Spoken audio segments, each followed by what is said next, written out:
العلم هو النور الهادي والمفتاح لكل الخير من يرد الله به خيرا. بسم الله الرحمن الرحيم. الحمد لله رب العالمين والعاقبة للمتقين والصلاة والسلام على سيد الأنبياء والمرسلين نبينا محمد وعلى آله وصحبه وعلى من تبعهم بإحسان إلى يوم الدين وبعد. گزشتہ سبق میں ہم نے قیاس کی 4 شکلیں پڑھی ہیں. آج کے سبق میں قیاس کی 2 قسموں کا بیان ہے. قیاس کی 2 قسمیں ہیں، قیاس استثنائی اور قیاس اقترانی. گزشتہ اسباق میں ہم پڑھ چکے ہیں کہ جب 2 مقدموں کو 2 قضیوں کو ہم ملاتے ہیں اس انداز پر کہ اس کی وجہ سے ایک تیسرا قضیہ ماننا پڑے، ایک تیسرا جملہ ماننا پڑے، اس تیسرے جملے کو نتیجہ قیاس کہتے ہیں. اور گزشتہ کی مثالوں پر اگر ہم نے توجہ دی ہو تو ہمیں یہ بات بھی سمجھ میں آئی کہ نتیجہ قیاس یہ قیاس میں موجود ہوتا ہے. نتیجہ قیاس کے قیاس میں موجود ہونے کی 2 شکلیں ہیں یا 2 طریقے ہیں یا 2 صورتیں ہیں.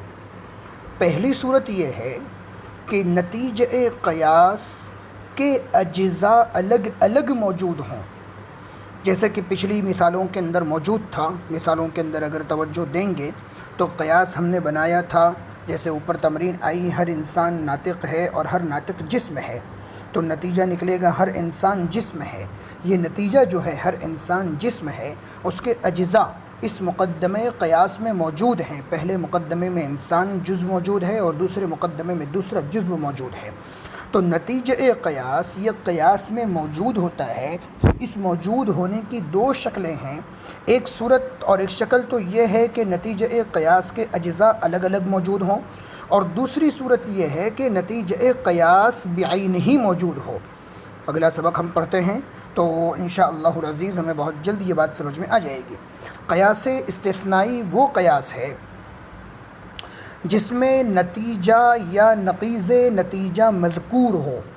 نتیجہ بعینہ ہی مذکور ہو جو نتیجہ قیاس سے نکلنے والا ہے، یا اس نتیجے کی نقیض مذکور ہو. اب نقیض کے لیے ہمیں پھر سے ایک بار پیچھے کی طرف رجوع کرنا پڑے گا، جو آپ لوگ کریں گے انشاءاللہ.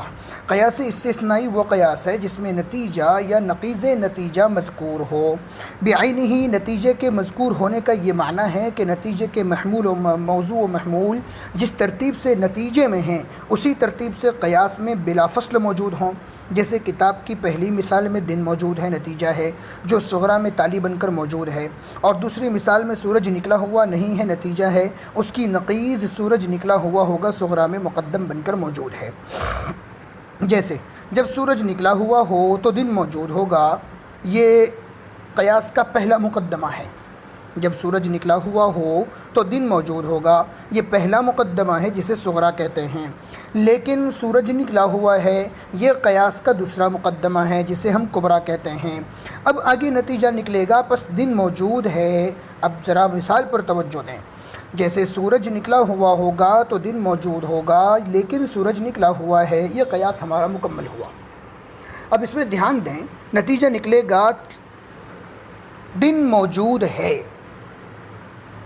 نتیجہ نکلے گا دن موجود ہے، اور یہ دن موجود ہے والا جو نتیجہ ہے یہ نتیجہ بعینہ ہی قیاس کے اندر ہی موجود ہے، ایک ساتھ، درمیان میں کسی قسم کا کوئی فصل نہیں ہے.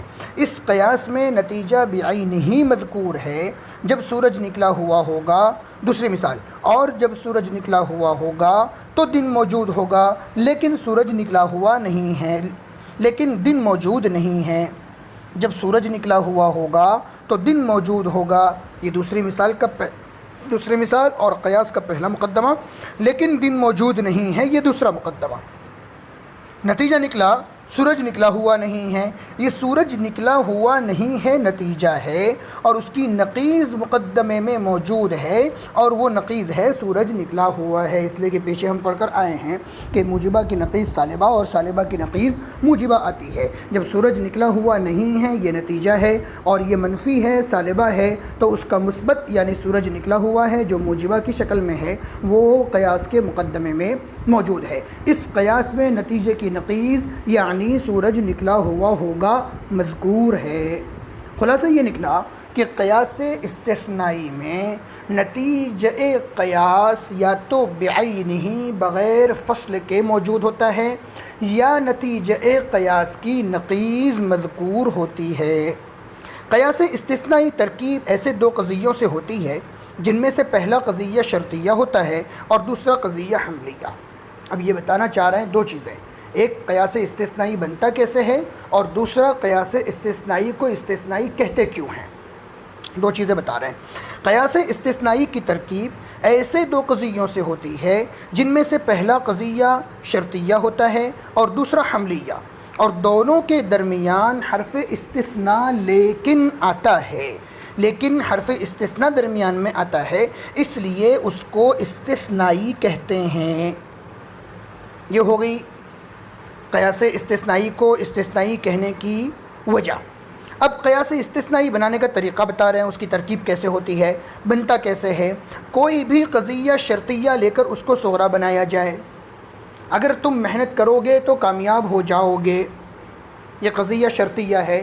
اس قضیہ شرطیہ کو ہم نے صغرا بنایا، پھر حرف لیکن لا کر اس کے بعد یا تو اس شرطیہ کے مقدم کو اگر تم محنت کرو گے تو کامیاب ہو جاؤ گے، اگر تم محنت کرو گے تو کامیاب ہو جاؤ گے، اس کا مقدم ہے اگر تم محنت کرو گے۔ اب اسی مقدم کو آپ کبرا بنا دیں حرف لیکن لا کر کے، مثال بنے کی لیکن تم نے محنت کی ہے، اب نتیجہ بھی نہیں نکلے گا اس لیے تم کامیاب ہو گئے۔